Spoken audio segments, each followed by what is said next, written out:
compassion, and unshakable faith.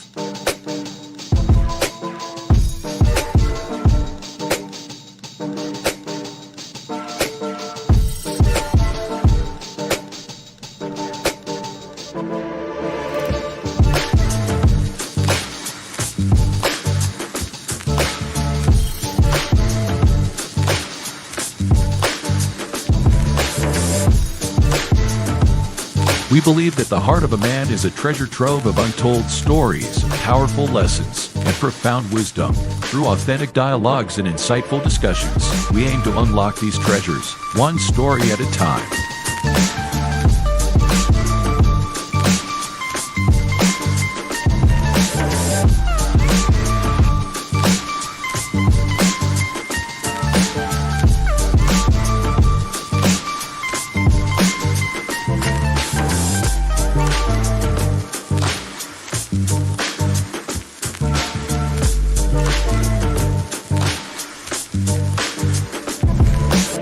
So, whether you're seeking guidance, inspiration, or simply a moment of reflection, you're in the right place.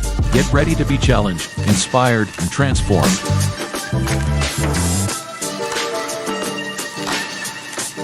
And now, to guide you through this journey of discovery, please welcome your host, a visionary leader and a true catalyst for change, Dwayne Dwyer, but we affectionately know him as the Mindset Coach. Good evening and welcome to another episode here on the Hearts of Men podcast. I am your co-host for this afternoon, the Uncle Junior, and I am joined by my brothers, Mr. Dwayne Dwyer, right beside me, Dr. Dwayne Dwyer, I apologize, the Mindset Coach, and then, ladies and gentlemen, at the bottom, son of Timothy, the Available Man. Ladies and gentlemen, how are you guys doing this afternoon? Meaning you guys. You said, ladies and gentlemen? Because I was looking at the chat at the same time. No, but I'm doing good, man. You know, it's been I'll be honest, it's been a rough week, but we made it through it. We're here on Friday, and I'm here with my brothers, so I'm good. Yeah, man, all is well. Busy week, but you know, busy with a purpose. That's how I look at it. But yeah, it's Friday. You know, I always look forward to coming together and joining forces with my brothers on the panel and having this conversation, as well as you know, getting the comments coming out of the live chat and social media. So yeah, man, I'm looking forward to these conversations. Yeah, that's good to hear. Before Gaddy chimed off or cut his camera off, I was going to ask him if he had anything planned for this weekend to kind of, you know, do you got anything planned this weekend, Gaddy? You know, you said you had a rough week. Do you have anything like planned to like calm down, to relax, and like to just, you know, get back into things before you start the grind again on Monday? Man, I mean, other than I got some Shabbat study with some people on tomorrow. That's always a good place to be, you know. So I don't know. I get pretty good rest during the weekend. It don't always make the week any better, you know, any easier. But you know, in all transparency, like remembering to get enough rest during the week is what's important. Because the days I get up and I rush out the house, I don't get no time to meditate or to pray. It makes the days even rougher to deal with. So. Yep.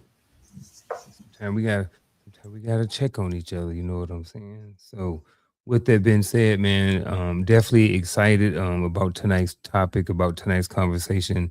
Really looking forward to engaging in conversation and discussion with you guys tonight as well. But before we get started, would like to welcome everybody here to the show.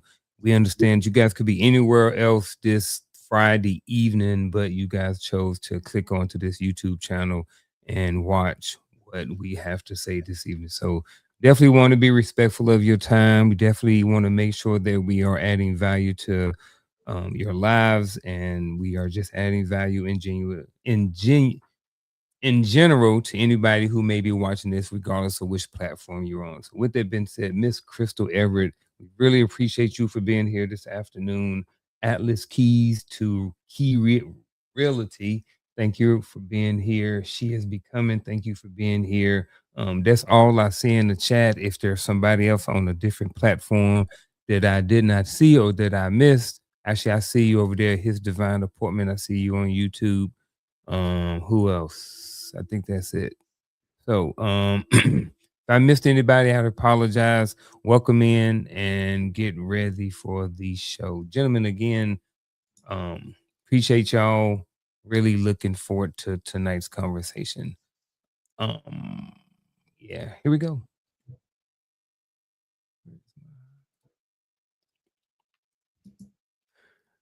Let me ask you something. Have you ever walked away from a conversation feeling confused, but you couldn't explain why? You weren't yelling, nobody threatened you, but somehow you left doubting yourself. That's manipulation. And here's the uncomfortable truth: manipulators aren't always loud, aggressive, or obvious. Sometimes they're charming, sometimes they're wounded, sometimes they're us. Tonight, we're not just exposing manipulation tactics, we're uncovering the psychology behind why they work. Who is most likely to manipulate us? Do we manipulate ourselves first? Do we actually have control over being manipulated? And how do we know if we're the one controlling the room? This conversation might make you uncomfortable. Clarity is protection. Let's talk about it. Gentlemen, with that being said, the first thing we're going to do is we're going to start by setting the base for the conversation. And I'm going to start off with two different definitions. The first one is going to be a neutral definition, and the second one is going to be a psychological or relational definition. So feel free to adjust, bend, mold, evolve this definition any way you would like to.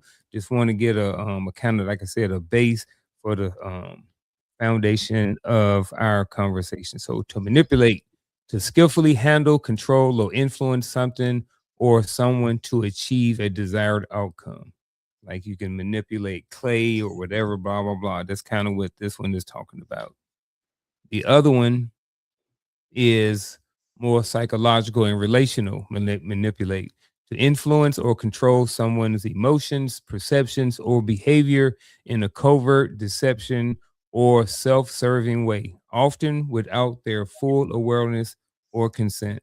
What say you gentlemen about one or either one of these definitions?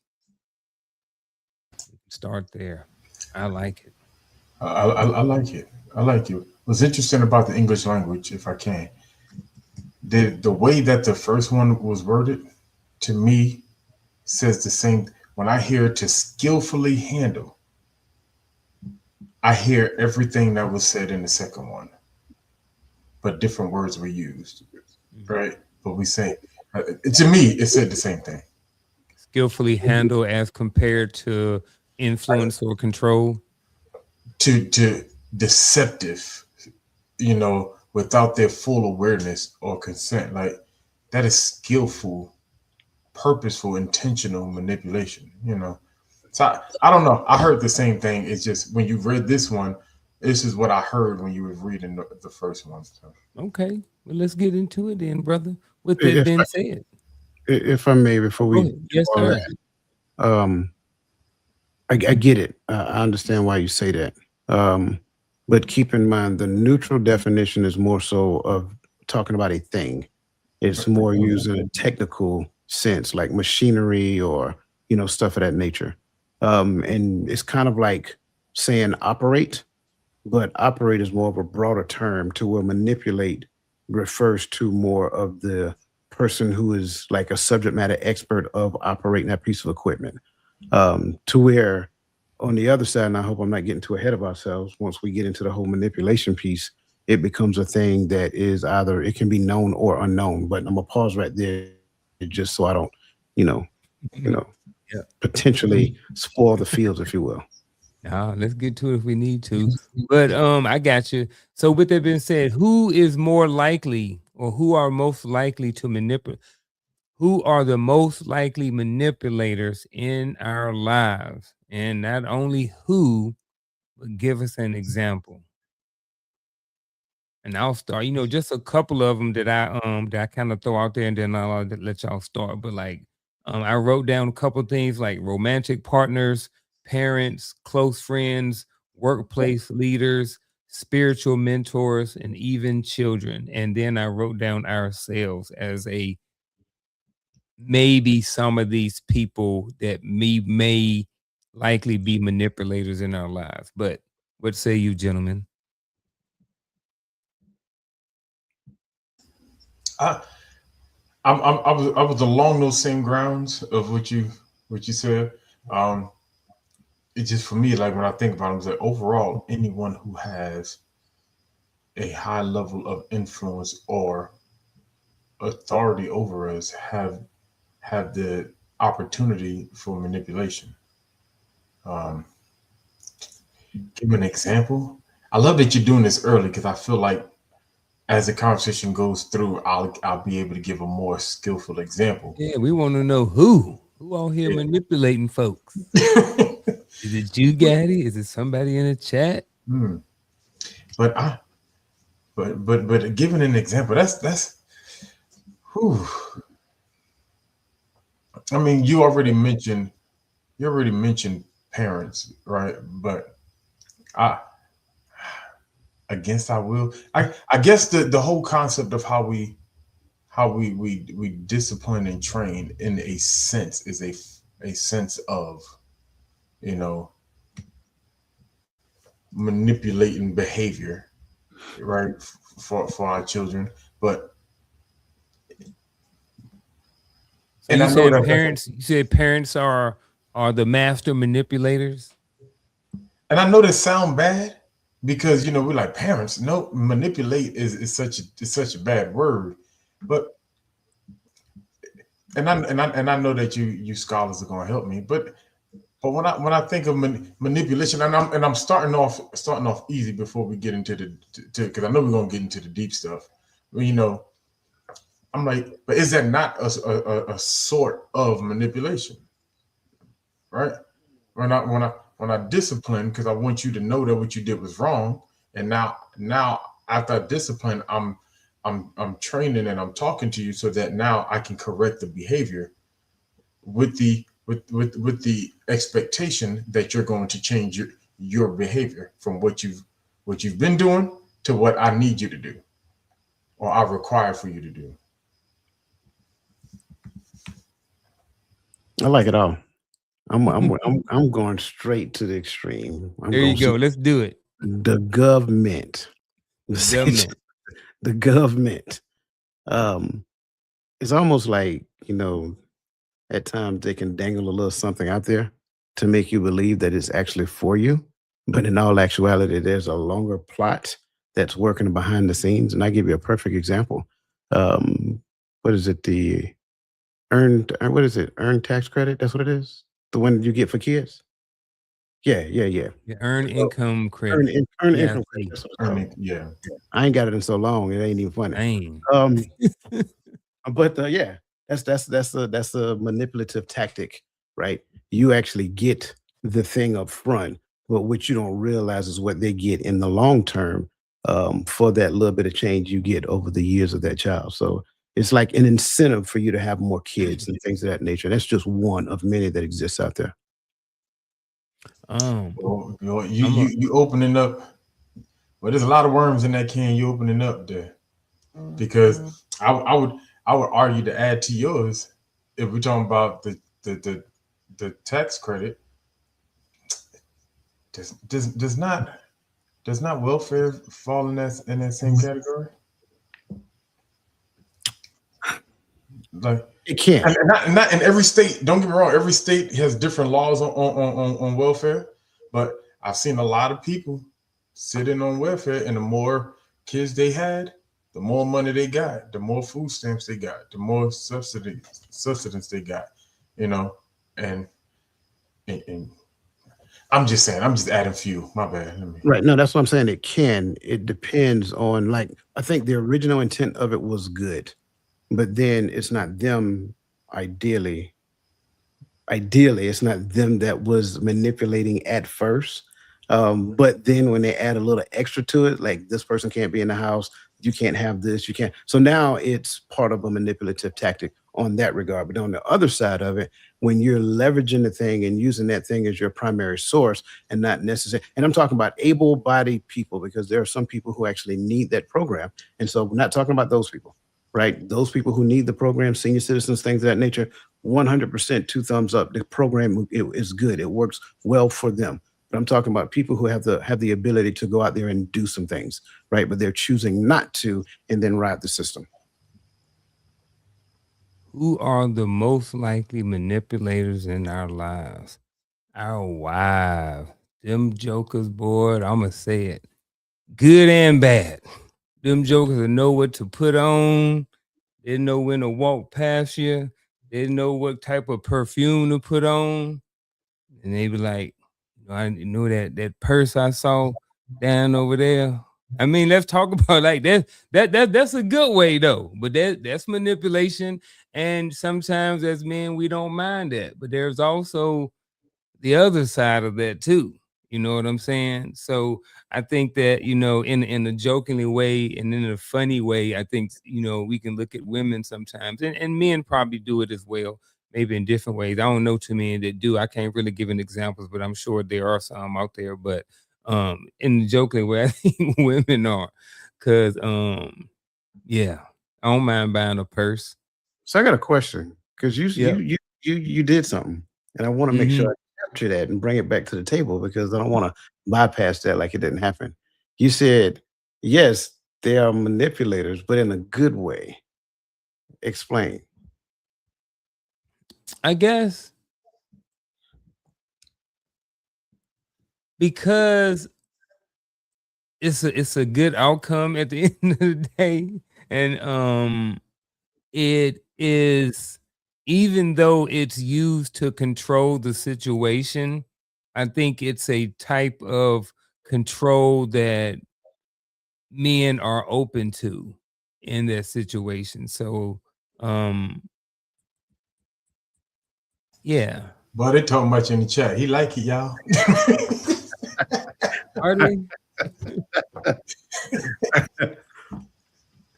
Hey, Right. but you said men could do it too. I think we do it on different things, right?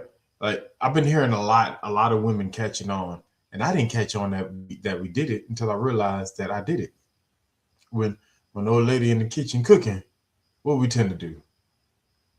Come up behind her, kiss on her neck, do That's some a gesture, let her know, in those moments the affection go up or the touchy feely go up, and then and it's almost as if we like, hey, But how's that manipulation though? hey, because she gets that gratitude feeling from us while she in the kitchen. Now, I'm still waiting on the rest of it. Where's the manipulation part though? So I don't see that as manipulation. I just see that as just, what we do or whatever like that. It is something that we do. Maybe trying to get you in the mood or whatever like that.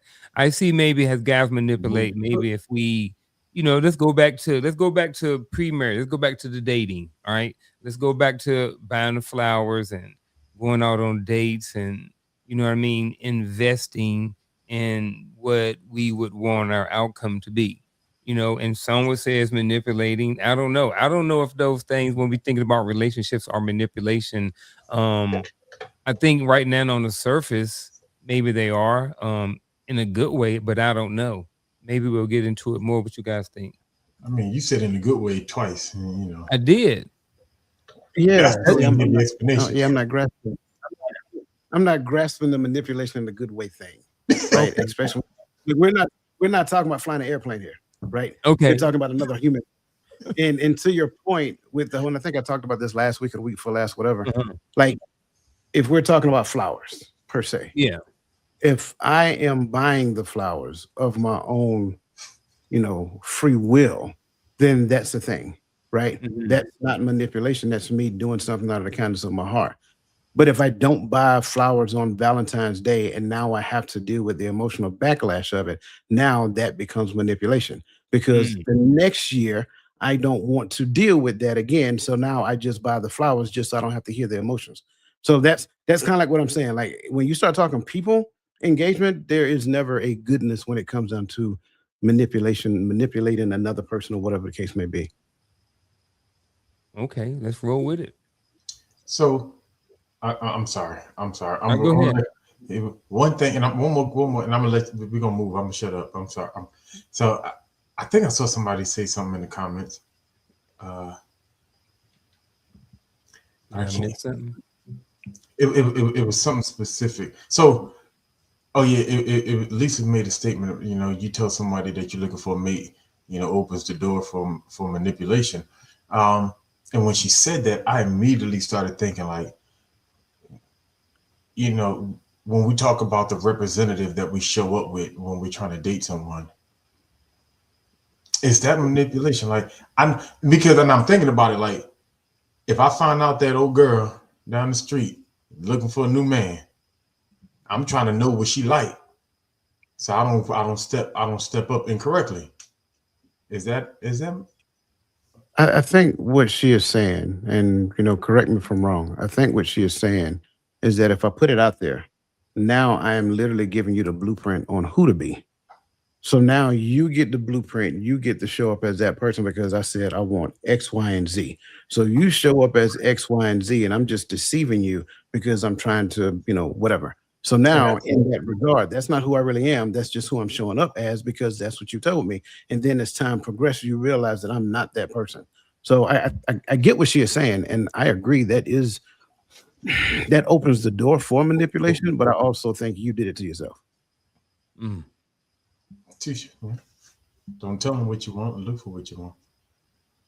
Is manipulation always intentional? No, No. no.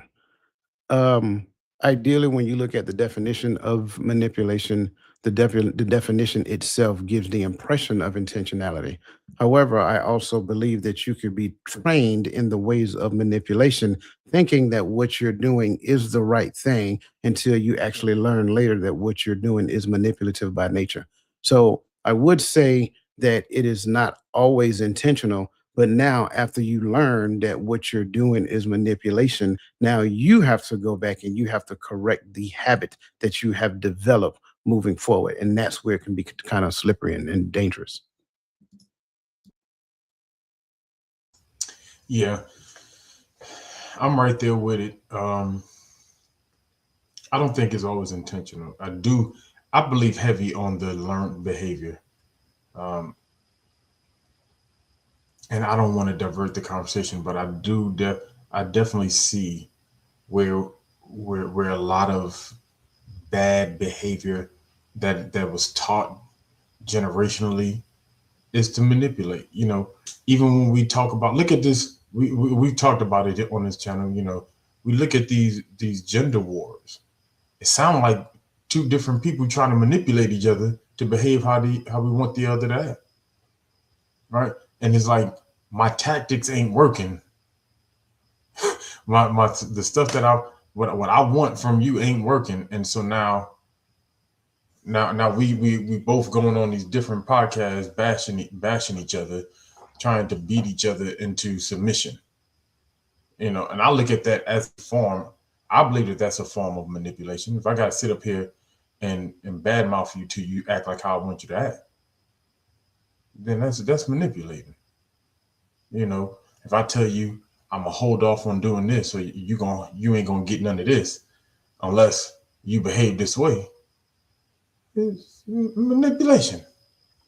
I'm just being honest. Yeah, I think we all in agreement with whether or not manipulation is intentional, and I also agree that I don't think it's always intentional. I think definitely like what Coach was talking about, and Gary was talking about, learned behaviors, and I think also I believe that sometimes you can pick this up being around being around certain people, even at work, certain friends and stuff like that. I think that sometimes just being around people, even as adults, we can learn certain tactics and certain things, the way to manipulate people even though we may not have learned it. I think that we can, because I think there are so many different ways and different avenues of manipulation, and it looks different, depending on where you're at. So I think that even though people grow up like this sometimes and people are not always aware of it, I also believe that there's a group of people who are learning this behavior and adults and are practicing these things on people, good, bad, or indifferent. So that's just the only thing I really wanted to add to this. So, with that being said, we all agree that manipulation is not always intentional. So, do you guys believe that that do you believe, can someone genuinely love you and still manipulate you? And, I'm right off the bat, I'm going to start leaning towards yes. And that's only because we all just agree that manipulation is not always intentional. So I'll just start with just the yes, but I'll let you guys go around and then just add a little bit more to it. You said what I was going to say.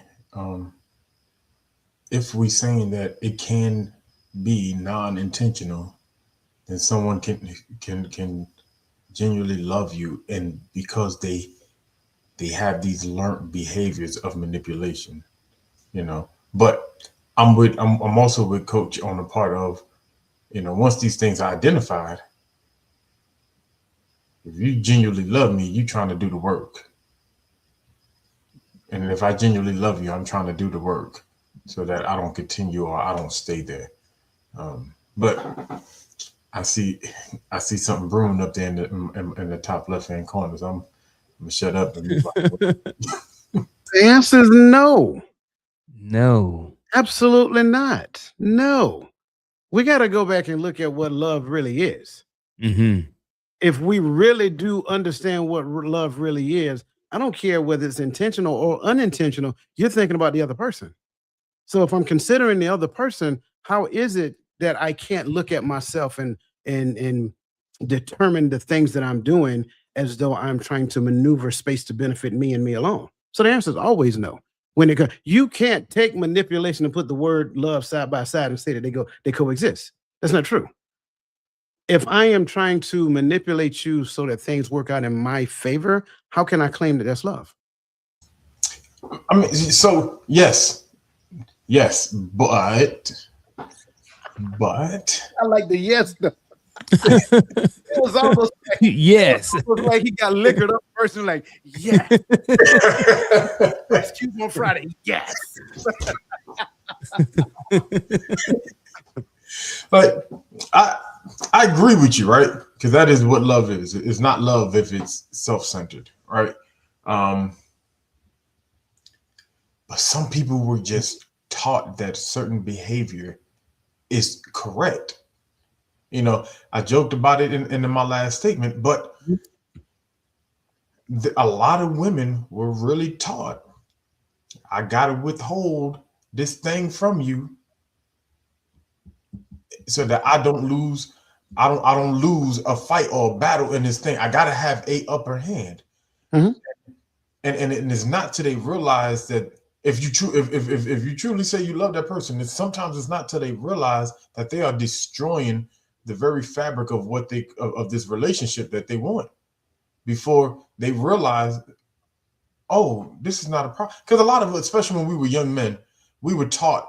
A lot of us was taught. Let me say, a lot of us was taught to just endure what women did, and we didn't quit. We hated it, but we shut up, and we let it burn on the inside because we were taught.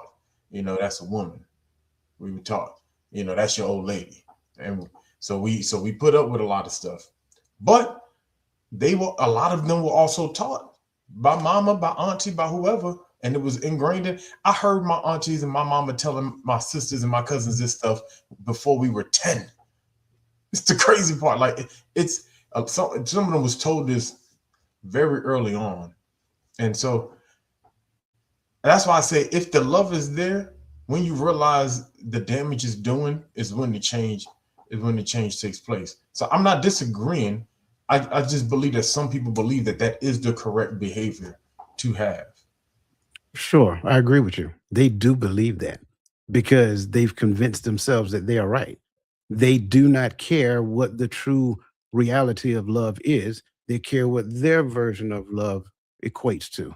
And because it equates to all of these faulty teachings like happy wife, happy life, happy life, happy wife, stuff like that, then that kind of sets the precedence of what perceived love looks like in a relationship. Like I seen somebody say, I think it was Atlas Keys to Key Realty, that said that men were taught that they were hunters. Sure, they are hunters. I'm just going to put it out there. Men are true by nature hunters. Now, what they hunting could be problematic. If they hunt the right thing, right now, that changes the whole narrative of it. So that's kind of like my point. There are things that have been taught and they were taught the wrong way. And a lot of us move forward thinking that those teachings are the true gospel of what reality is. Therefore, now they'll stand on their square and fight tooth and nail for their version of reality, which ultimately is a lie. And so they think that both of those things, manipulation and love can exist, especially if I don't know that I'm manipulating you. Oh, there's no doubt in my mind, right? Everybody got blind spots. I would give you that part. But you can't tell me that your entire behavior is a blind spot too. I'm not buying that lie. Yeah, I think once you went back and referred back to the definition of love, it kind of made me adjust my answer a little bit. And I'm always open to having my reality or having my whatever changed. So I think that, like when you saying love is not going to manipulate. So that thing that Gaddy was talking about, he's talking about, women got that thing that they kind of hold over your head. And, I know what you talk about. And I think we all do. And it's like, if you know what love is, you won't hold that thing over my head. If you really know what love is and you really understand the principles where you learned about love and about marriage, we wouldn't even be in a situation to where you're holding that over my head and manipulating me with that. So that right there makes me kind of understand a little bit more now about why Coach said no and why I initially said yes. But I do also get the part about like the blind spots too. And I think that's where I was probably shooting at a little bit when I said the yes, and to Gad, what Gaddy was saying as well. Like some stuff we just don't know. But if I know, even if I don't know whether or not I'm manipulating somebody or not, if I know what love is, if I truly know what love is, love won't allow me to manipulate. That's kind of what I'm thinking. Is that what you were kind of saying, Coach, or am I like way off? And I think love won't allow you to be self-centered in your thinking towards this relationship, which would stray away from manipulative behaviors. Right. And I think that's what he's getting to. Like, that's why I had to start with a resounding yes, because he's 100% correct. Like, even with you, my brothers, right? If I say I love my brothers, I love you as my brothers, our relationship is how can we be there for each other, not how can Garfield be there for me. Then I can't say I love my brother Garfield, because I'm more worried about how he could be there for me, not how I could show up to be a better brother to you. And same thing, you know what I mean? Like, so that's what that looks like in the romantic sense. It's the same way. What am I going to do for her? What can I do to put it, like when I buy flowers, it's not to manipulate, to manipulate a smile. I just want to see you smile. You know what I mean? Can I make you smile a day? Can I make you think of me while you're at work? Can I do something before you leave this house? Can I say the right thing to make you feel good walking out this door? You know what I'm saying? Like,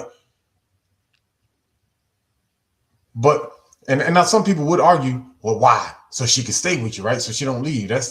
But no, because I want to you can't make somebody happy, right?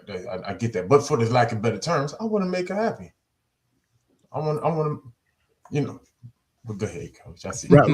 Ralph Tresvant. I appreciate all that. Bro. Everybody want a man with sensitivity. I appreciate all that. I'm clouding, bro. But here's the reality of the truth. Not saying that what you're saying is wrong at all, right? But love doesn't manipulate, love collaborates.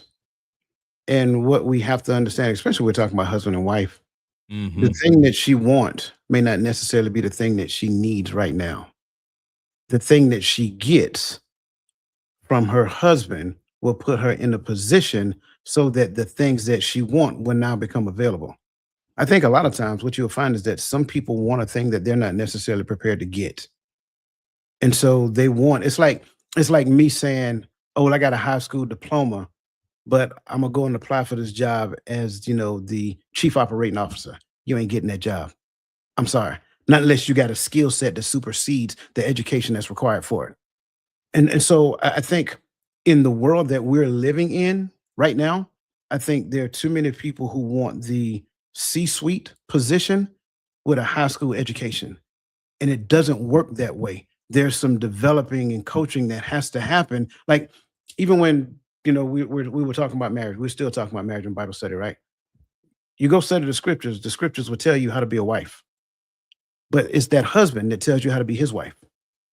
A lot of people, they miss the second part and they keep going back to the first part and they want to stand on the first part as though the first part was actually going to get you in the door and have him to take you and put you in position. No. If you can't listen to him teach you and train you how to be his wife, then you're just a random person that knows how to quote scriptures. So sometimes the things that we call manipulation ain't manipulation. It's called training, developing, growth, and things of that nature. And a lot of people aren't coachable and trainable. Let's just call a spade a spade. Well, speaking of what ain't manipulation, that was a real good monologue. I really like that. I really like that piece, Coach. It was spot on. And speaking about manipulation, again, what's the difference between influence and manipulation? And what I'm looking at, when we looking at influence, I'm looking at people like bosses at work, leaders, people in, clergymen, pastors, parents, all of these people like that. So what's the difference between influence and manipulation? Okay, I'm gonna jump on this grenade first, right? If I'm being completely honest, influence and manipulation isn't a comparison, right? Because manipulation is still influence. Leadership is influence. Manipulation and leadership is a comparison, but everything under that is influence. So now when you look at the difference between leadership and manipulation, the comparison there is all about intent. What is the desired intent, number one, and then who benefits from it? A leader who is an effective leader, the intent is for the development of the people that he is leading, and therefore they will benefit from the service, the servant nature of that leader. On the other hand, a manipulative leader is all about using the people to benefit them. They don't care about the growth and development of the people. They just use the people to get what they want. And all of y'all been in the military, y'all seen it. You had some people who were in command positions and all they cared about was their next promotion. So sure, the unit did what they were supposed to do because you had leaders in different areas, but by that same token, they didn't really care about those people. They just wanted to get to the next position. So when we look at, well, I see what you did there. Quick fingers over there. So when you look, I'm like, wait a minute. Hey, we're gonna make it right. So when you look at influence, right? Influence is just simply your ability to convince someone of a thing, right? Now, once you convince someone of a thing, the question is whether or not you're doing it for their good or you're doing it for your own good. Yeah, I like that you cleaned it up and we switched the word out to leadership. It definitely seems more applicable in this situation. So definitely, yeah, I like the leadership piece. Yeah, I was actually I wasn't thinking the leadership, I was struggling though with the influence because I was trying to see was influence not a part of manipulation. But I'm glad that you brought leadership into there, because that is correct. Influence is involved in both of those, but both influences handles the people differently. All right, with a leader that influences properly, you want to follow. Right, you make the conscious decision to follow. A manipulator makes you believe that the variables are stacked against you unless you follow. And that may not be the difference, but that is a difference, right? And you see that even in quote unquote leaders by position, not by attribute, right? You see that in some leaders, right? It's if I have to hold the fact that I will Article 15 you every time I give a directive, I'm a manipulator. Because I'm telling you, the variables are stacked against you if you don't do what I told you to do. Now, I'm a soldier. I was a soldier for 2 decades. I understand the variables are stacked against me if I don't do what was told against me. But it's those people who lead with that reminder, to me, are not leading. You're manipulating my I don't want to say allegiance, but yeah, you're manipulating my allegiance to your to your authority at this moment. You know, a good leader is going to lead. They're going to give you the purpose behind why they ask you to do. They're going to find your motivation, and then they're going to give you good direction. Right, you see what I did there? You know, they're the two. But there's a difference. I want to follow the leader. I'm forced to follow the manipulator. Like all that. So here's what we're going to do. We're going to shift. We're going to do kind of 2 things at once. Well, the first thing we're going to do is for the panel, we're going to answer this question. Do we manipulate ourselves? And while we do that, real quick, I want, after we answer this question, we're going to do a rapid fire, but it's going to either be for Coach or for Gaddy. So for the chat, while you're there and while we're going through answering the other question, figure out who you want to do the rapid fire. It's going to be 6 questions. They got a couple of seconds to answer the question. So while we are answering the question, type in the chat who you want to do the rapid fire. Matter of fact, this is what I'm going to do. I'm going to adjust this with a scroll across the bottom. That way y'all can see it. All right. So figure out who y'all want to do the rapid fire. Put it in the chat. So back to the question, gentlemen. Do we manipulate ourselves? Do we manipulate ourselves? Initially, I want to say we can, or we do.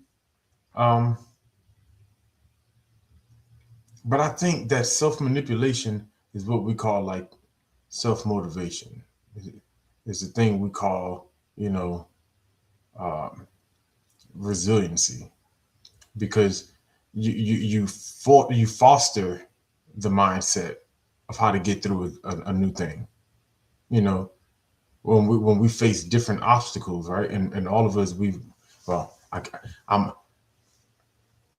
I made it above 40. Y'all made it above 50, right? By the grace of the Most High, right? And I could say we all made it above 40. And in 40 years, you've definitely faced something you haven't faced before. And there's a mindset and a conditioning you have to put yourself through to endure, to bite down and push through and endure, right? I think that is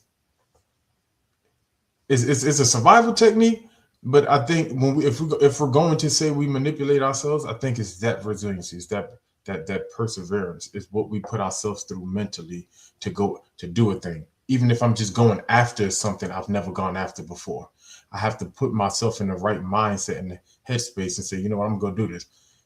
If I get up one day and say, you know what, I'm gonna run one of these marathons with Unc. I'm never doing that. I want to put that out there. So don't look for it. But I have to put myself in I have to manipulate myself to want to get up and do it because I don't want to get up and do it.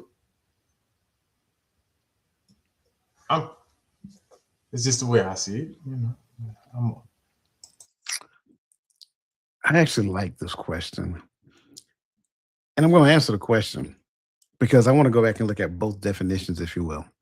So let's bring up the regular definition, the neutral definition first. To skillfully handle, well, that automatically eliminates that because not one person is skillfully handling themselves.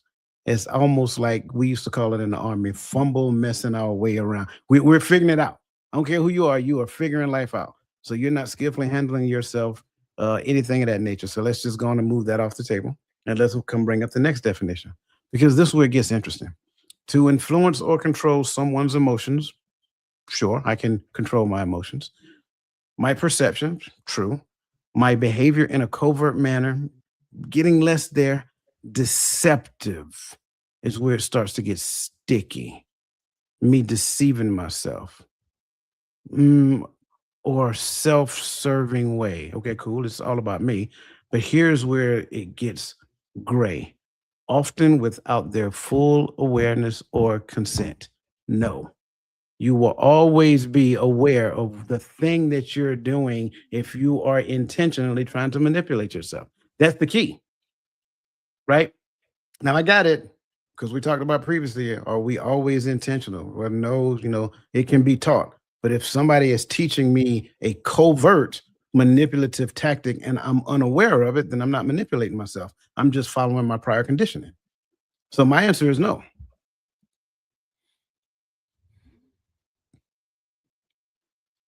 I don't know.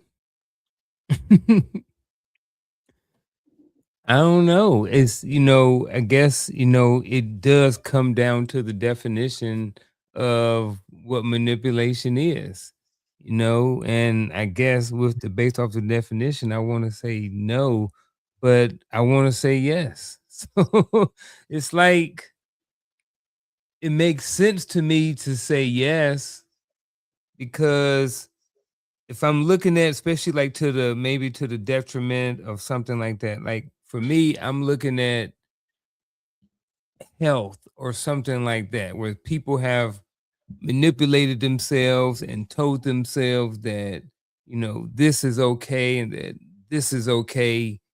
And to the point to where they're, now they believe that living a certain type of lifestyle and doing X, Y, and Z is okay right now. And they've manipulated themselves to the point to where now they may be, severely obese or something like that. And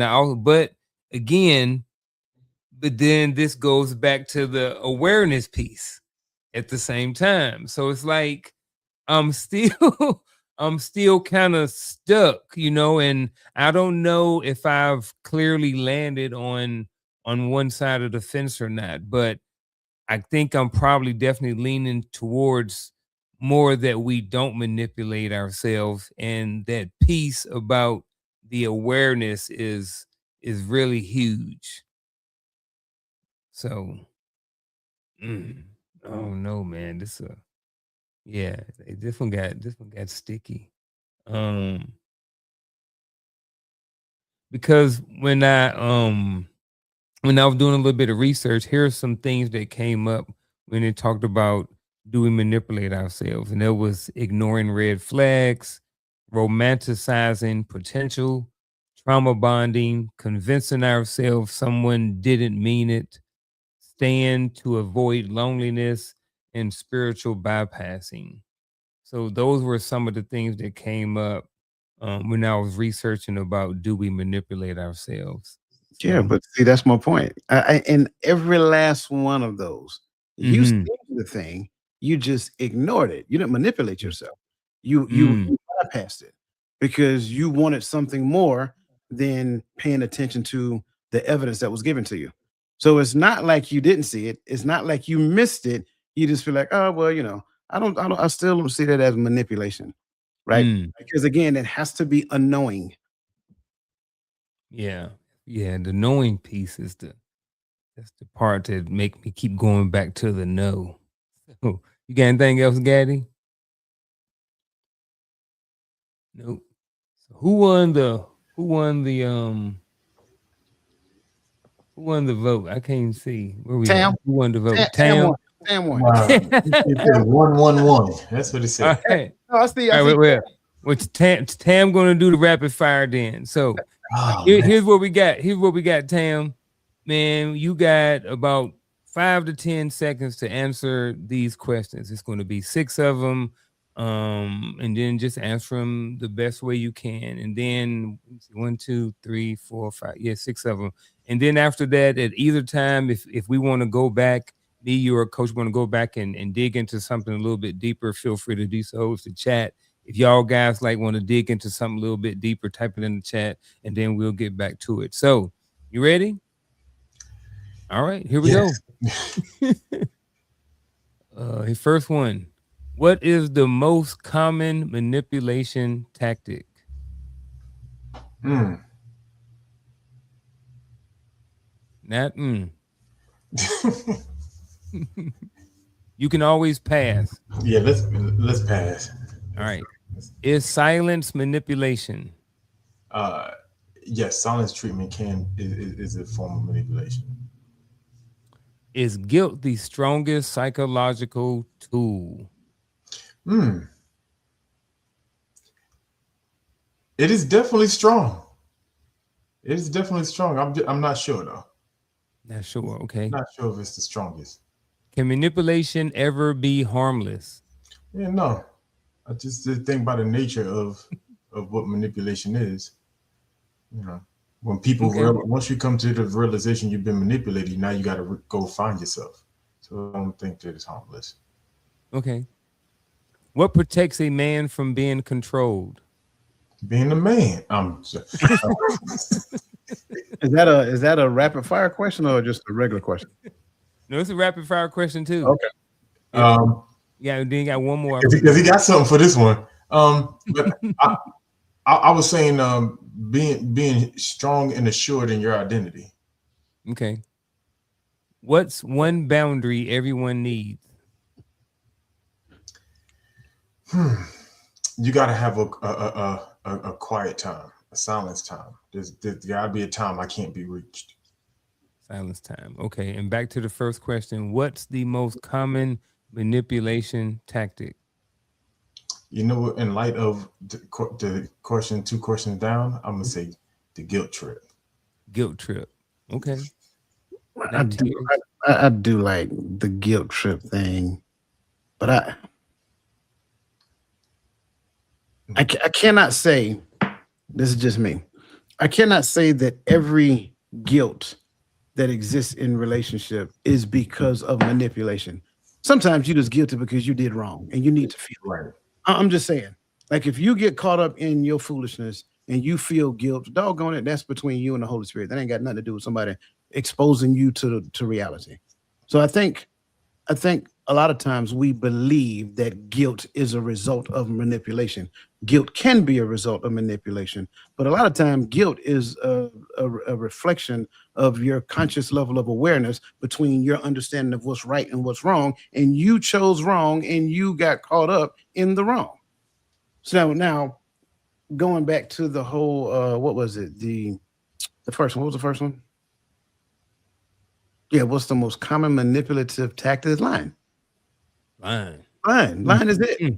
Not telling the truth. That is the most common manipulation tactic ever. It has always been, always will be. And here's the deal. It's not just you telling a false tale. It's also you omitting information as well. Right. Right. The distortion of the truth or omission of any facts as it relates to the truth. Both of them are lies. And a lot of people are extremely guilty of the omission of information, but they take a hard stance against distorting reality. It's the same thing. You are intentionally manipulating information in the environment that involves another person. And you think they don't know. You said the government? So, you know what's not there.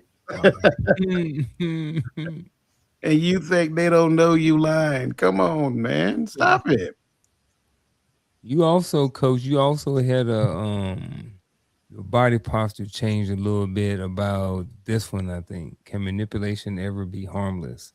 Or maybe I was wrong. Yeah, I think you were wrong, but the answer is always. I mean, I agree with Gaddy 100%. Okay. Can manipulation ever be harmless? No.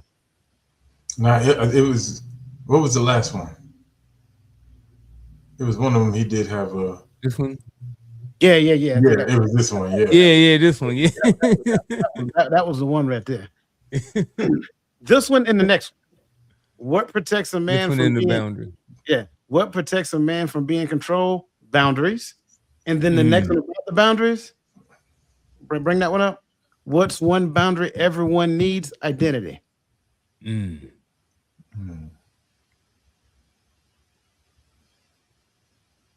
Yep.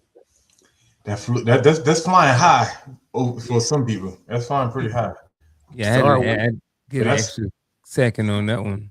We have adult conversations around here. I'm sorry. Yeah, that's what I'm talking about. That's- Do it. Y'all still need pablum. I'm sorry. Some of y'all need pablum. What's wrong with y'all? Ugh. So I'm trying to see. All right, we got two options. I'm gonna give y'all two options right now.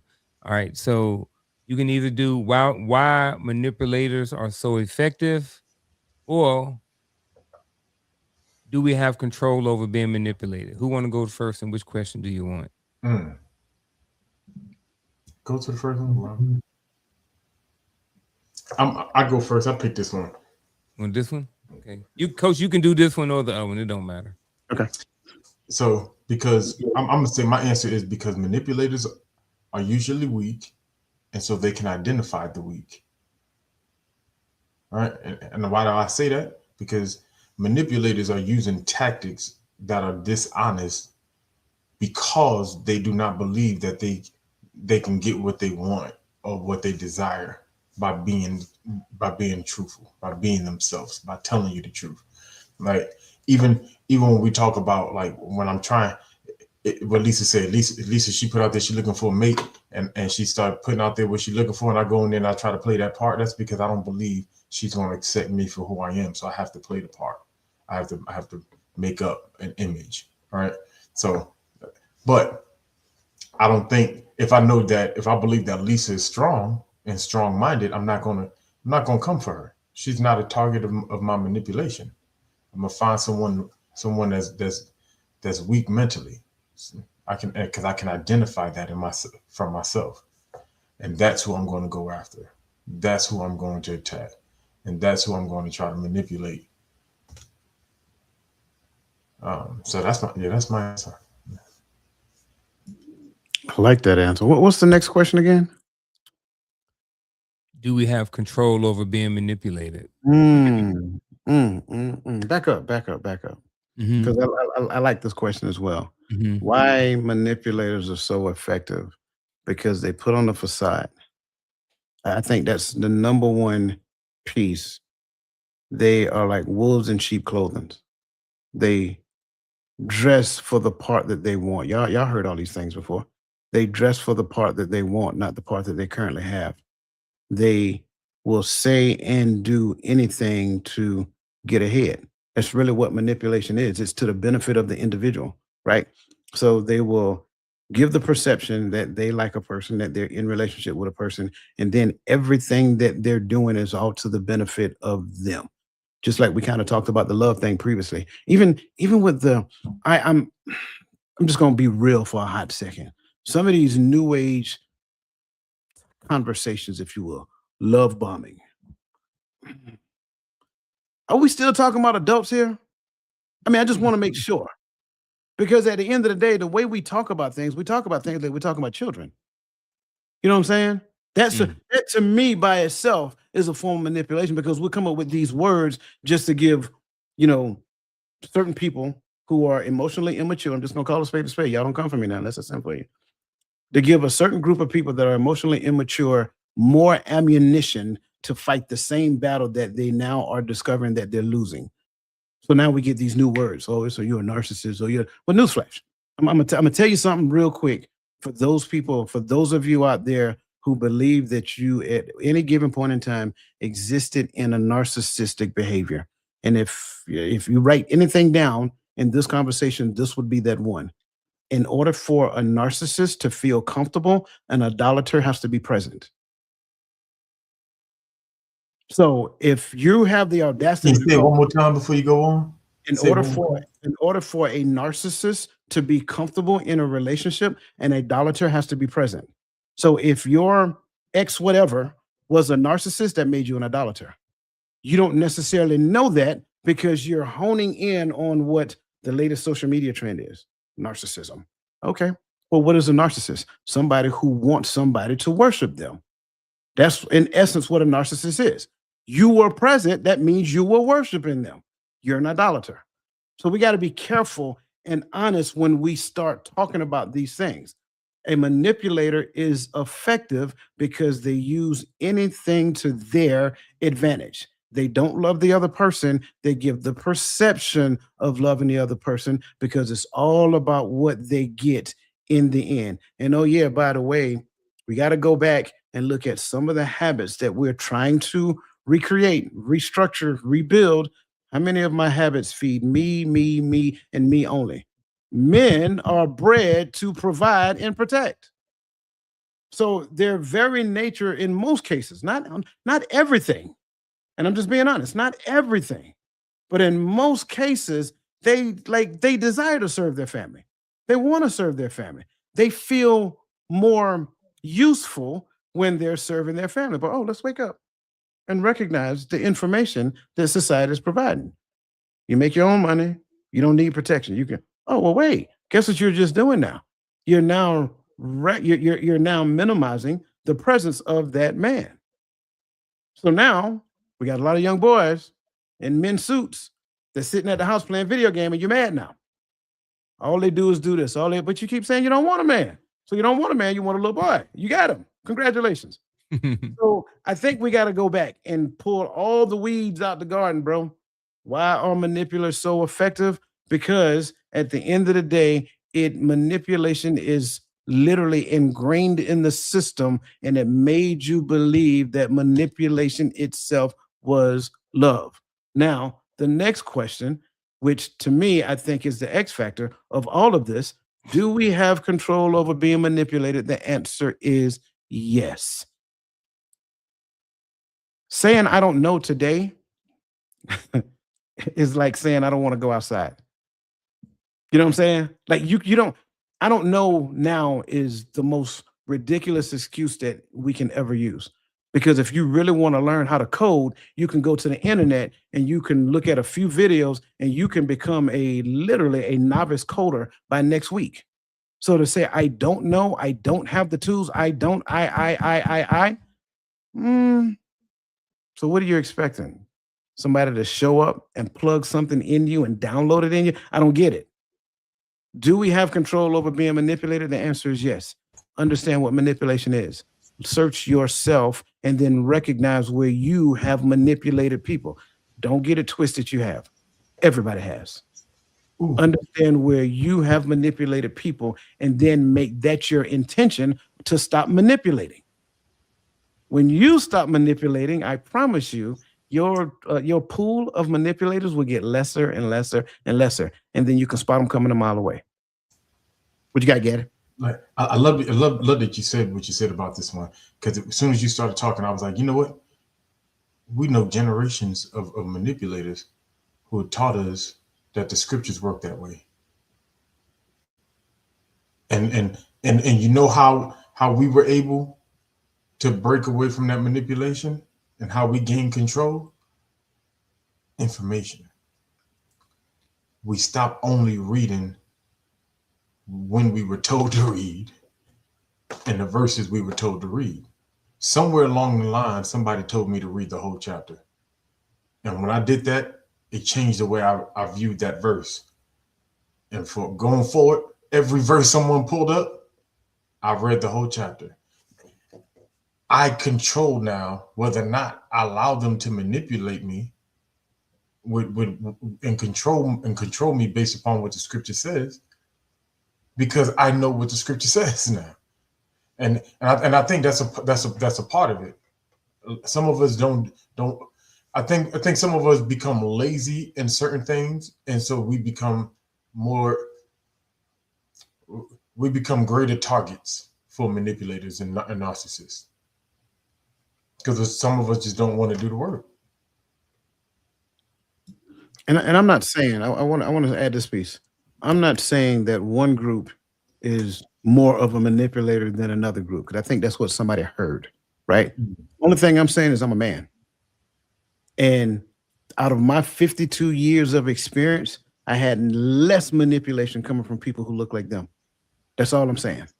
Now, if you're a woman, I'm sure yours is just the opposite, and rightfully so, right? Because at the end of the day, most men don't want nothing from me. And if they do want something from me, I can see it coming, right? And that's the frustrating piece. It's like men are so funny when it comes down to it, right? Especially dealing with other men. It's almost like, let me get this precursor. Let me get this precursor. Let me get this precursor. Okay, let me see if I can get what I want. The answer is no.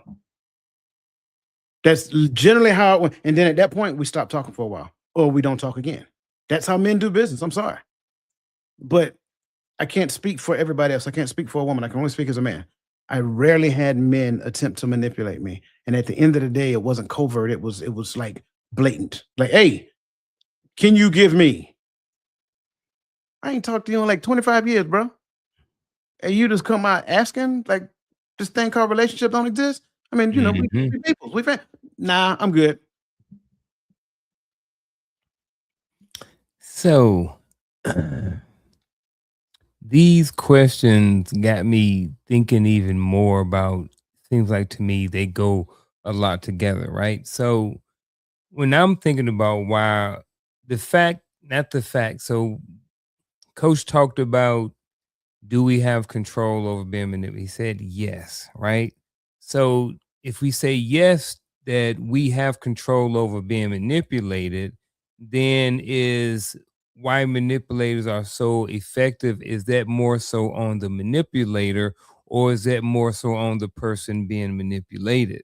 So is it that they're effective because of what are they doing, or is it because of the targets that they're choosing? Just like lions never know what a full, strong, buffalo tastes like. They go after the weak and the old, So in this situation with manipulators, say the last part again. A lot of times they go after the weak and the old, and the young and the babies. Yeah, about and the very young. Yeah. Yeah. They're very good. That's the answer right there. Did I just prove my own point? You absolutely did. That's what I do, but I missed it. So and that was my answer right there. Is it more on the the target? Yes. You are always responsible for your own life. Like that's always, like, I don't really. Okay, let me. I'm sorry that this has happened to you. I'm sorry that this person took advantage of you. Now that I got all that out the way, if we have a conversation, I will see that you served the advantage up on a platter. In most cases, that's how it works. Again, we men, so y'all humor me for a second. Every man that has been married, been divorced, I think if we have an honest conversation, we'll identify some manipulation that took place in their marriage. Whether we did it, whether they did it, whatever the case may be. Well, when we look at manipulation that took place in that relationship, did we serve advantage on a platter? Absolutely. We 100% did. I can't speak for nobody else, but I believe most men, a lot of men are like me. And at the end of the day, when we get married, we don't withhold nothing, no good thing from our wife. At least that's how we think, right? So it's like, do you get full access to the checkbook? Yep. Do you get the keys to the house? Yep. Do you get the keys to the car? Yep. Do you get Social Security number? Yep. Because we was in the Army. Had to. Did you get a power of attorney? Yep. Advantage served up on a platter. Literally got me in vice grips and didn't even know it until it was time to pull the plug. Once the plug was pulled, vice grips got tightened. Yep. We serve advantage up on a platter. So at the end of the day, it's always, and I know it doesn't sound good and it doesn't feel good. I get it. I understand that. And I'm sorry these things have happened to you. But at the end of the day, we always got to look back and say, did I leave my internet passcode up under my keyboard? Yep, sure did. Mm. And they got access to everything. You serve the advantage up on a platter. Yeah, that was the worst hiding space ever. Somebody did that for real, man? I was joking. Okay, very well. That was the worst. Moving right along. So let's help the folks Oh, out. man. Let's help some folks out right now. So what if anything makes someone more vulnerable to being manipulated? So it's people right there that's listening, that's watching, hearing our voice, maybe even us, at some point when we may have been manipulated. What made us vulnerable to being manipulated? So what, if anything, makes someone more vulnerable to being manipulated? Man, I think it's the work that we do on ourselves. Are you sure in your identity? Have you worked through your traumas? What and the reason why I stuck right there, especially with those two, is if I don't know who I am, there are going to be people and vultures out there looking for me while I'm searching for my identity, searching for myself, wanting to sway me, wanting to move me. That's how people get caught up in these cults and stuff like that, because they're searching for something. And those manipulators are waiting for them. Them predators are waiting for them. The same thing with our traumas. We don't do the work on our traumas. Even the people that we're in relationship with, they'll use those traumas to manipulate our behavior. Oh, I know you got abandonment issues, so I'm going to threaten to leave you every time I want you to change your behavior. I want you to act how I want you to act. But when I do the work on myself to where that abandonment issue no longer controls me, then you can no longer hold that over my head. You can no longer use that to control my behavior. So I say, becoming more assured in our identity, and then two, do the work. Do the work. Get better. See somebody. Sometimes I would call the VA, was like, listen, I've been trying to see somebody for long. What's wrong? I just need to see somebody. It's been a long time since I saw somebody. But I need to see somebody, right? Because I don't believe the work is done on me. So, but I hope. What, if anything, makes a person more vulnerable to being manipulated? I would say not updating your internet security, not updating your passwords on a regular basis, not having an active firewall. Like, I'm saying this jokingly, but I'm so serious. Not having an active firewall. Like, all of these things are just simply representatives of what our reality is supposed to look like. There's supposed to be layers of protection that I have before you get to me. And the issue is that most of us were never trained that way. Most of us were never taught that. So in essence, we be like, I met you, you look good, you smell good, we go together. No, it don't work that way. I'm sorry. It ultimately has turned into that. So what are these layers that I'm talking about? First and foremost, I need to understand what boundaries are. That's for starters. And I need to not only know how to articulate my boundaries, I also need to know how to defend them. But then I also need to understand what creates boundaries in my life. And then, because again, let's be honest, what a boundary is. A boundary is a thing that protects everything within the confines of what I own. So now, when you come into my yard, protected by Viper, stand back. So what do you want, right? And I ain't got to be that rash with it, but at the end of the day, you need to have a purpose for being on my yard. If you don't have a purpose, you're going to be invited off my yard, or you're going to be met with resistance. But again, that's with you intruding on my yard without being welcomed. Now, if we have a relationship, now I will invite you in my yard. In fact, you can come in my yard. Might want to call first, make sure that I'm home. And not only if I'm home, but make sure that you're welcome. because just because I know you don't mean that you're always welcome. So now, once you get in the yard, you still got to come through the door. That requires you to ring the doorbell. Get caught climbing in my window if you want to. It's going to be some furniture moving. It's going to be some, going to be a misinterpretation. And flower bringing. I didn't want to say all that, but I'm just saying it's going to be a misunderstanding. That's all I'm saying.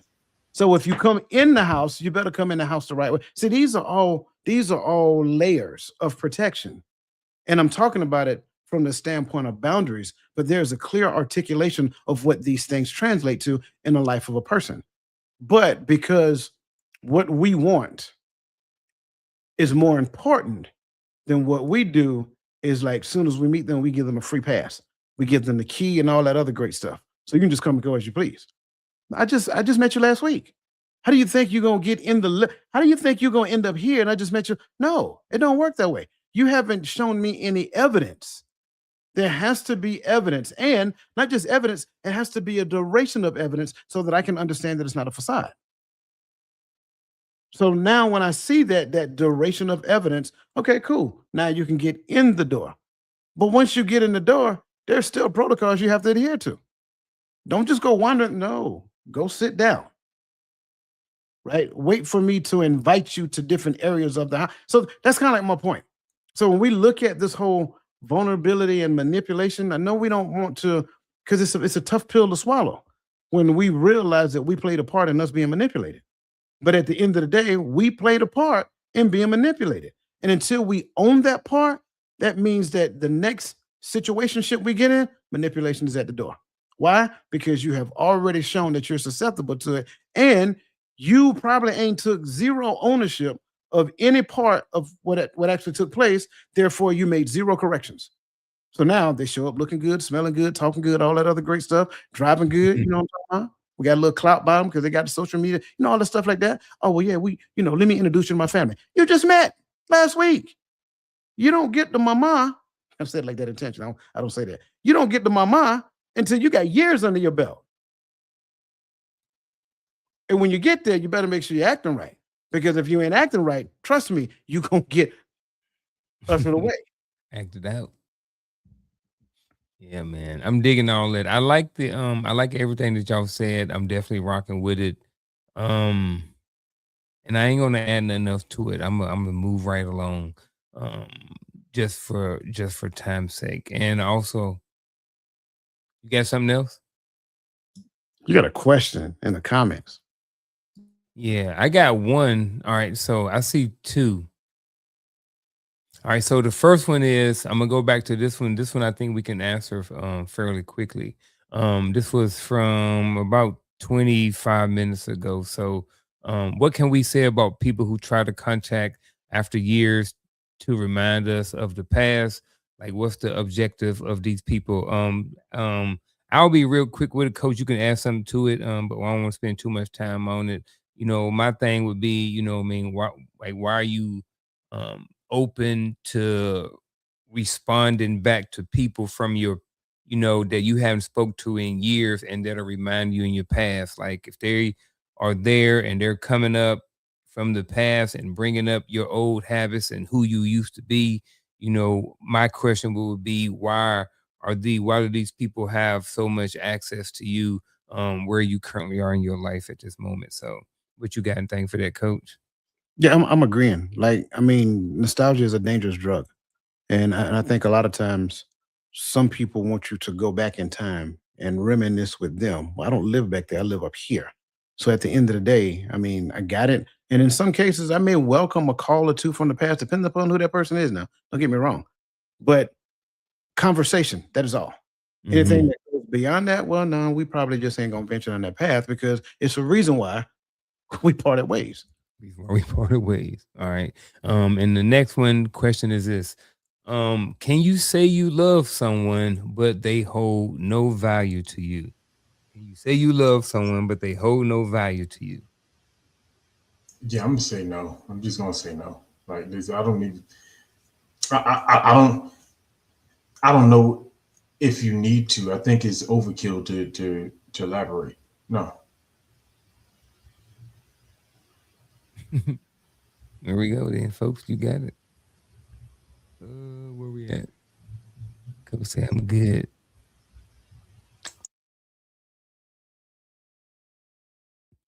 Hold on, I'm just trying to get back to my next question.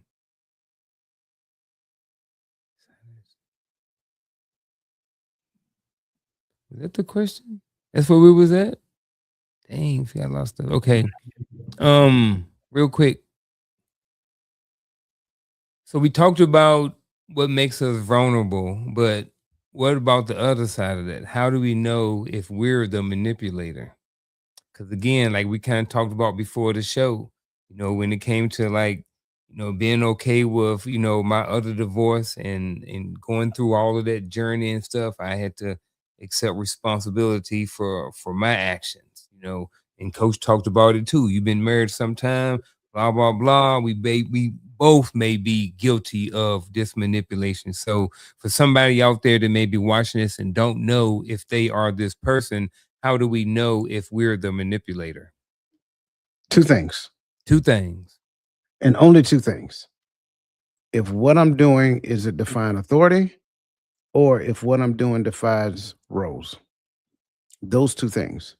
Because at the end of the day, I don't believe that everybody, this goes back to the whole narcissism conversation, right? I don't believe that everybody who screams manipulation was manipulated. Let me say it again. I don't believe that everybody who screams manipulation was manipulated.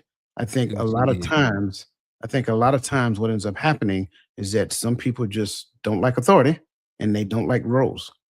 And because in their mind, they don't like authority and they don't like role, anytime they're with a person who is trying to live according to authority or live according to their roles, they're screaming, manipulating because they feel like that other person is trying to control them. No, you made that up. So number one, I have to look at my actions. And if I look at my actions as my actions, if it works against authority, because again, I say again, work against authority. Because if I'm working with authority, it's not that I'm trying to manipulate a person. I'm trying to make sure that we're running this organization according to the authority. The authority. And if that is the case, now what we're doing is we're trying to align ourselves properly with the authority. So that being said, once we align ourselves with the authority, guess what I don't have to do? I don't have to tell you to do anything. I don't have to remind you, this thing. I don't have to remind you of that thing. Your daddy walk in this house. I don't have to stand up and say, wait, why is he getting his food before I'm getting my food?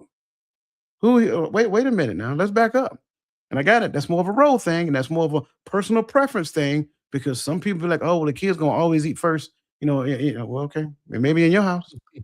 I'm just saying.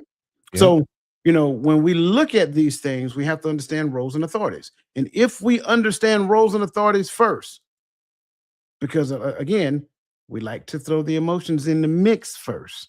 That is always in error. No. Let's talk roles and authority first. Authority first, then roles. Now that we've talked authorities and roles first, now we can talk about how you feel. Because I think in most cases, what you're going to understand is that how I feel is a direct reflection of the rejection of authority or the rejection of the role that is actually enforced by that authority.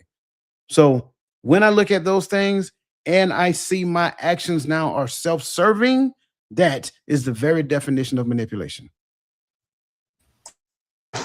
All right, so Gaddy, hold on. Mm-hmm. I want you to go, but for time's sake, I'm gonna bypass you on this one, but I'm gonna give you first go at the first scenario. All right. That's all I was gonna say anyway. Add to what he said. All right. So here's the scenario, right? And here's the scenario. She cries every time you set a boundary. Now you feel like the villain for asking for basic respect. Here's the scenario. Say any and everything, however you want to approach it and respond to this, feel free to do so. I'm busting out singing Aretha. R-E-S. No. Well, first of all, is this manipulation on anybody's part? Okay. Yes. If if you are vilifying me for having boundaries, that is everything Coach just said, wrapped up into one small scenario, right? Because you're self-serving, because you want to be able to move how you want to move, talk to me how you want to talk to me, treat me how you want to treat me, do what you want to do, and I'm not supposed to have any say about it. But and instead of being honest and saying, listen, I'm just lawless and I'm going to do what I want to do, you want to feel good about it. So you're going to go ahead and cry because you want me to just sit by and do nothing while you do what you want to do. That is manipulation 101. What am I going to do for it? I'm going to see that you're crying. I'm going to continue to say what I have to say, set that boundary, and I'm going to feel no indifferent about it because I know them waterworks are only there to sway me in a different direction. It is what it is. I'll holler at you. Now come and give me some sugar.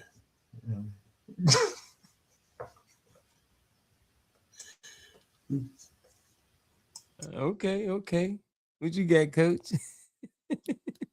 I mean, there's only one caveat I would add because I'm agreeing with Gaddy. You don't care about the tears either. I wouldn't say I don't care, but that's not the primary thought right now. Mm-hmm. Yeah. And if the tears only come because friction is present, then the tears take a back seat to the current situation at hand. Again, not that I don't care, but that's not the most important thing happening right now. But I also will say, do we refine boundaries? Yes, we do. But I would say that we don't arbitrarily make them to prevent a person from. I think that's the other part as well. So I wanted to add that to everything that Gaddy said because I'm agreeing with him 100%. But I think it's a very slippery slope when we create a boundary to keep a person from blah, blah, blah, blah, blah. And this kind of goes back to what you said earlier, Unc. Like, you're going to use this to make this person do this thing. That is a boundary that you just created in real time because you feel a particular type of way. Those aren't boundaries. Those are control mechanisms. Boundaries actually safeguard the relationship in its entirety. So if I need to create a boundary to protect us from you, I will, because you have shown that this relationship isn't your primary motive. You are your primary motive. So if I find out that you're spending all the savings, I may have to take your name off the account or move it into some. I may have to do that to protect us overall. But it's only because you're focused on you. Now, if I do it because I'm trying to protect me, that's again, I'm not focused on the relationship anymore. I'm focused on me. And now I'm moving. Now the boundary that I'm creating is just as bad as you doing the thing behind my back. And now I got to discover it. Go ahead. And we don't need to talk about it because I know we got to move, but can we point out that every time you set a boundary, because why do I have to keep setting boundaries? All right. And I get it. Sometimes we got together young and we didn't know how to set boundaries when we were 20. And, now that we're 25, we learned something. Now that we're 30, we learned a little more. And we know these boundaries need to be set in place. I get that. But if I have to continuously set boundaries to protect the relationship, we need to reevaluate where we are and where we're going and what this relationship looks like going forward, because we shouldn't have to keep setting so many boundaries that this scenario is playing out over and over again, at least in my understanding. Yeah. I get all of that. I definitely like everything that you all saying. I'm rocking with all of that.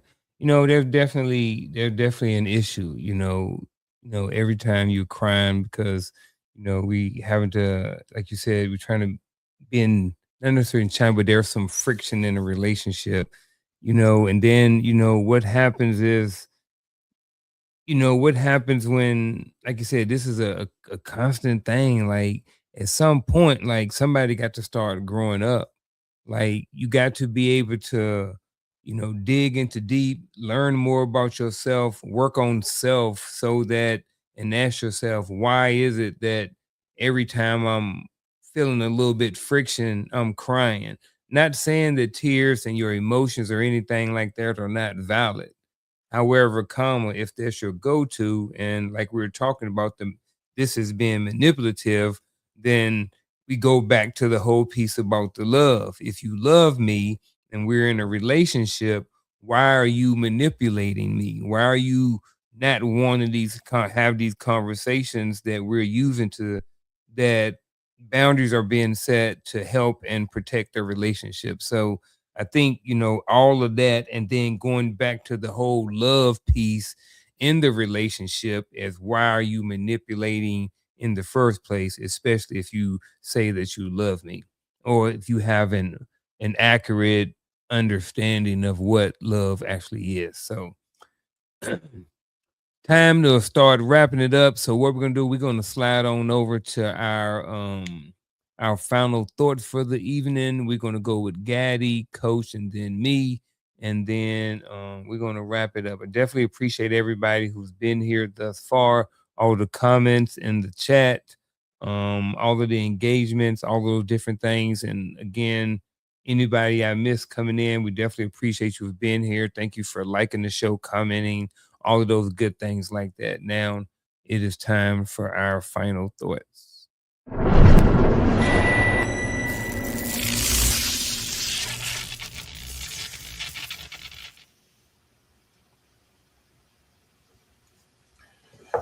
John 14 and 15. And I apologize for looking to the left. I was reading, but it showed something for me now that I think about it. He says, if you shall ask anything in my name, I will do it. If ye love me, keep my commandments. He's showing us love. Love doesn't manipulate. I think Coach said, and it literally brought these two verses up when Coach is talking. But love serves. Love doesn't seek to be served; it serves. Right? And I know we like to quote, the poet Janet. What have you done for me lately? Ooh, yeah, right. But what am I doing for you? Right. And that's what I need to ask myself. Right. I'm not going to quote Tyler Perry at you. What do I do for you? Because that's going to get on your nerves. But I'm going to be real and ask myself, what am I doing? Right. And vice versa. It needs to be in return. He loves me. The Father loves me, so he will do whatsoever I ask in his name. Right? Because now remind you that in his name is within the boundaries of our relationship. The boundaries of our relationship is the covenant in which he set. Right? But on the flip side, if I love him, because he is in this relationship, he's the authority. So it's not that I'm doing this, and this, and this. I'm doing what he has commanded me.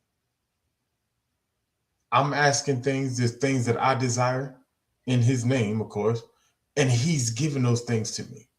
And there's things that he desires, he requires, and he requested those things. If I love him, I'm going to become subservient to him as he is unto us. And understand when I say that term, it don't mean that he's below us subserviently, but love serves. And he showed you in those two verses, in John 14:14 and 14:15. His love causes him to do, our love should cause us to do. And that relationship between us and the Father is the same relationship that we should have between husband and wife. Because the husband has the heart and the mind to do, a true husband, right? I think is in the nature of men, because we talk about it, we laugh about it, but men, you don't have to tell me to provide. I'm telling you, when my family is in my house, then there's nothing that feels better than walking in and feeling the AC, because my bills were paid. And I took my responsibility to make sure that these lights stayed on for you. You get what I'm saying? Men, we take that part, and the only thing we're asking for, because we're in the order of the Father, is for that level of respect. I don't want to say all somebody is asking for what he's asking for, so I don't want to speak for every man. But to me, The simplicity is already laid out for us. The blueprint was laid out for us. All we got to do is follow.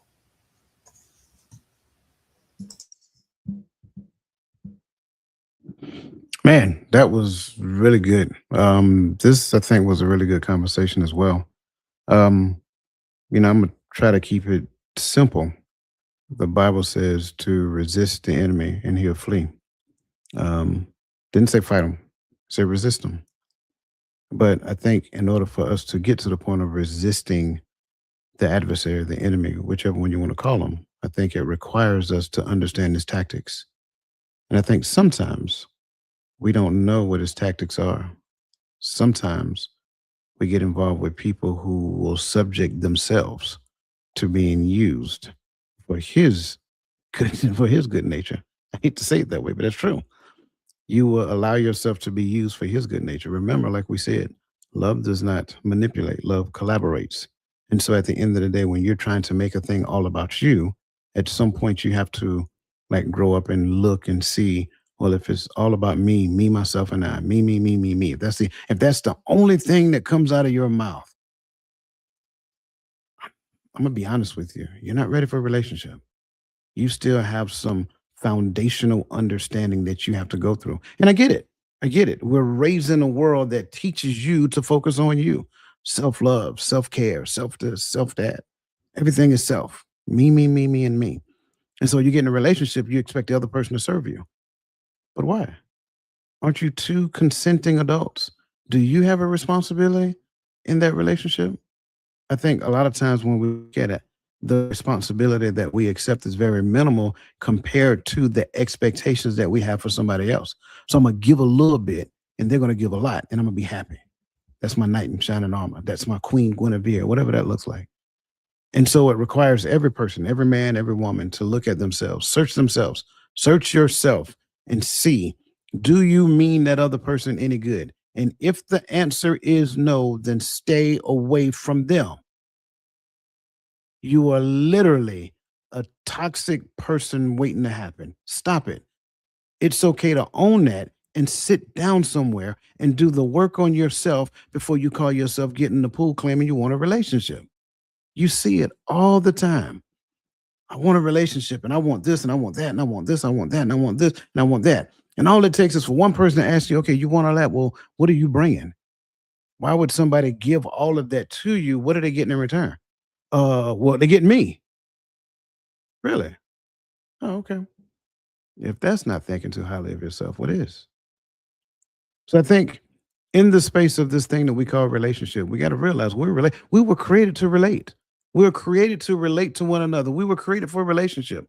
But somehow, along the course of time, the enemy to literally pour some poison in the pool. And now the people that we're supposed to be interacting with, collaborating with, and literally working this thing out for the glory of the Father, we have now gotten to the point to where the enemy is sitting back and eating popcorn and sipping tea like, yep, we're doing good. And it's really that. Look at our community around.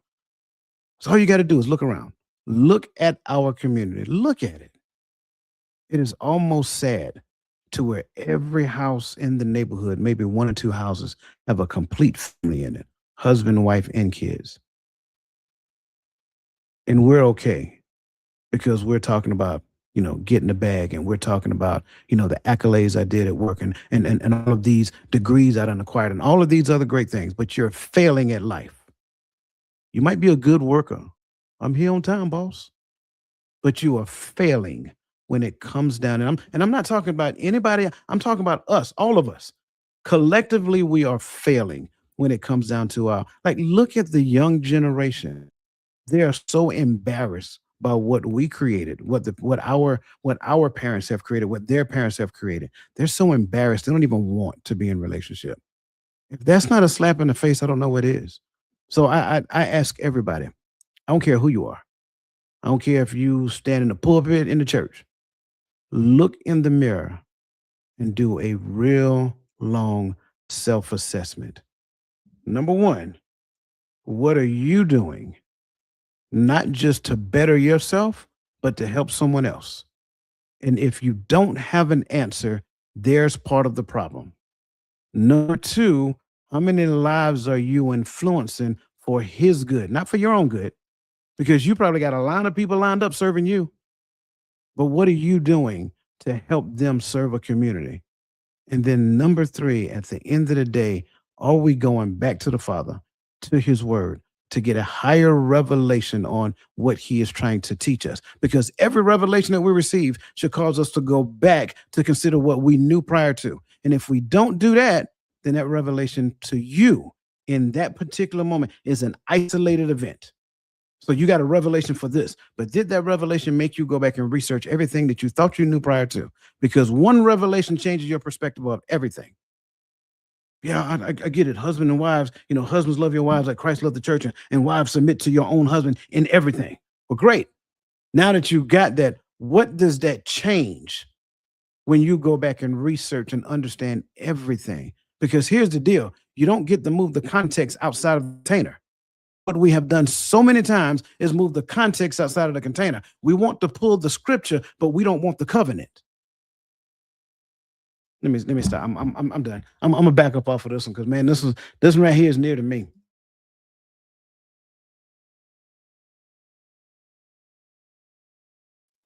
I was locked in over there, man. And I know I wasn't the only one. So now, for my final thought, the title of the show is called "They're Manipulating You Right Now, and You Think It's Love." I'm going to kind of adjust that, not the title, but in my final thought, I'm going to talk about, our peace, especially when it comes to relationships. Like, Coach mentioned earlier, all of us are, most of us or all of us up here have been married and had a divorce under our belt and different things like that. And there were some things that we learned in our relationships, good, bad, and all the things in between. And I believe that before people are starting to go into other relationships, I think that, they should definitely do the work to work on themselves and making sure that, that they don't go through or, have, make some of those same mistakes that cost them their other relationships. So, when it comes to the manipulation piece, maybe, Coach gave a couple of things, but I'm gonna give some too. Have you ever guilt tripped someone? Because some people are on this journey and they want to be in a relationship and they may not understand or they may not know while they're working on themselves, they may not always be able to see everything or some of their shortcomings. So when it comes to manipulation, ask yourself, have you ever guilt tripped someone? Have you ever withheld affection to control an outcome?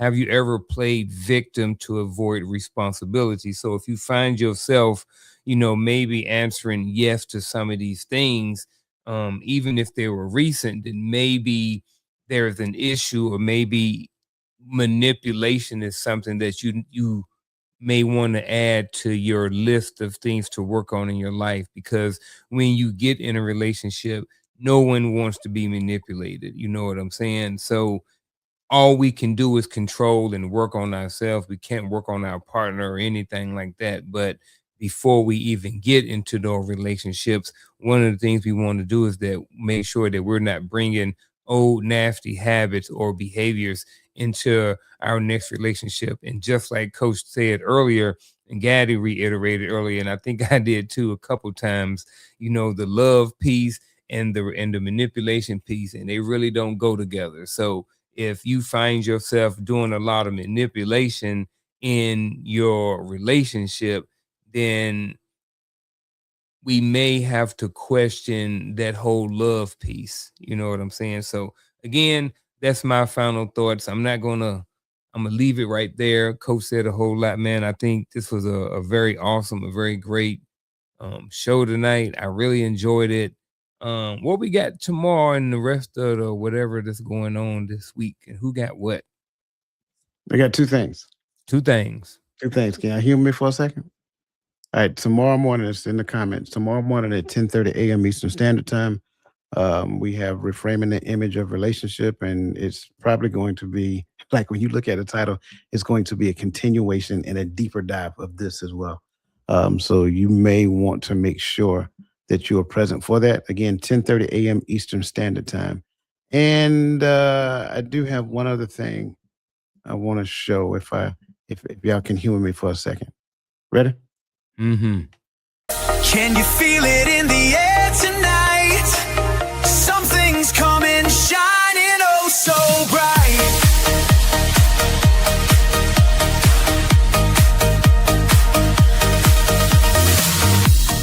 Waking up to the morning sun. A brand new day has just begun. Leave your worries right behind. It's the moment for your soul to shine. The static's turning into sound. Yeah, we're about to shake the ground. Oh, this is a feeling, the rush in your veins, breaking the ceiling, washing out the rain. All right. If you have not gotten your seat, reserve your seat yet, you might want to do that because time is coming. Man, time is going fast. So again, April 11th, 10:30 a.m. Eastern Standard Time. For those of you in the Midwest, that's 9:30. Yeah, make sure that you get your ticket and reserve your seat before it all runs out. So yeah, those are my two things. All right, y'all heard it here. And I guess last but not least, for wrap it up, also tune in next Friday. Episode is What If Your Worst Moment Becomes Your Greatest Gift? I know that's going to be another fire episode as well. So again, tune in next week. Tune in to all the shows that happen and that are on in between now and then. And we will see you guys on the next episode. Have a good night.